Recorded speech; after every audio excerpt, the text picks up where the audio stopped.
Today is Thursday, March 20th, and this is Citrus TV Now. I'm Elizabeth Gottlieb. We start this evening with some breaking news. President Donald Trump has signed an executive order just minutes ago to officially dismantle the Department of Education. Trump has instructed his Education Secretary, Linda McMahon, to return educational authority to the states. In his address at the White House, Trump called the decision, quote, the common sense thing to do. However, the agency cannot be closed without congressional approval. Last night, Syracuse firefighters faced a wildfire near Holden Street and Grand Avenue, close to the Rosamond Gifford Zoo, as well as several homes. What started as a brush fire quickly evolved into flames over 30 feet tall. Last night's dry conditions and high winds fueled the fire, causing a tree at the zoo to catch fire and about 5 acres of burned land. Firefighters were able to extinguish the fire quickly with no injuries to first responders or residents. The cause of the fire is still under investigation.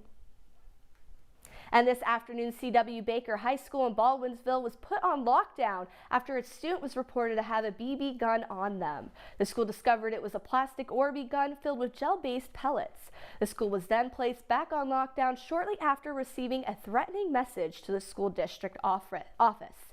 A few hours later, the lockdown at Baker was lifted, with the district allowing normal activities to resume. The student in possession of the gun was taken into custody by police as law enforcement continues to investigate the incident. At a conference today, Chancellor Kent Severoid updated the university on its response to federal policy changes. The Chancellor emphasized how SU will be navigating federal funding cuts and the administration's stance on DEI programs, saying, quote, we're not going to have across-the-board hiring freezes. We're not going to have deep budget cuts. Syracuse University will comply with the law as it develops. We strongly believe all of our university programs do not discriminate against any group.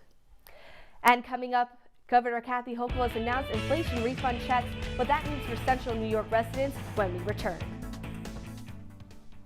Life doesn't always give you time to change the outcome. Prediabetes does. 1 in 3 adults has prediabetes, but with early diagnosis, prediabetes can be reversed.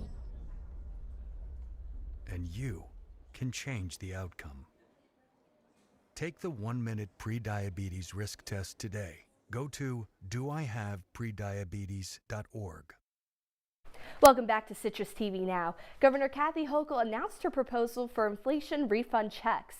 The program was created to combat the cost of living in New York, saying that the payments would act as a refund because of increased sales tax. All taxpayers would be eligible for a payment of $300 for single taxpayers and $500 for families. While Hochul seems confident, Assembly Democrats and Senate Democrats are split on the issue.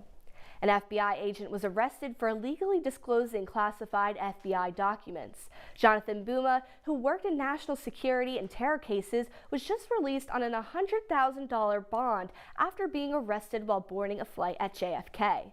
The Justice Department reported nearly 130 miles might have been compromised. The FBI is still looking into which files were leaked. Well, it's been a really great couple of sunny days recently. I know I've enjoyed going outside, but our weather anchor, Spencer Congel, is here. Spencer, is the warm weather here to stay? Unfortunately, it's not. Today was beautiful, 63 degrees. I hope you enjoyed it because those clouds have rolled in, and so has a little bit of precipitation. Later in this evening, temperatures are going to drop 30 degrees. We're going to be getting down to around 32-degree low, which does mean with this precipitation that we're going to see, there may be some snow early tomorrow morning. So find out more about that on News Live at 6. Until then.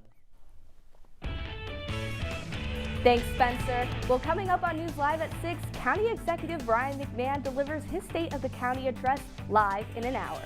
And that's all the time we have for you today on Citrus TV Now. For more of the latest, follow us at Citrus TV News on X and Instagram. I'm Elizabeth Gottlieb. The news continues in an hour with Cora Mayor Costa and Isabella Galan. Have a great night, Syracuse.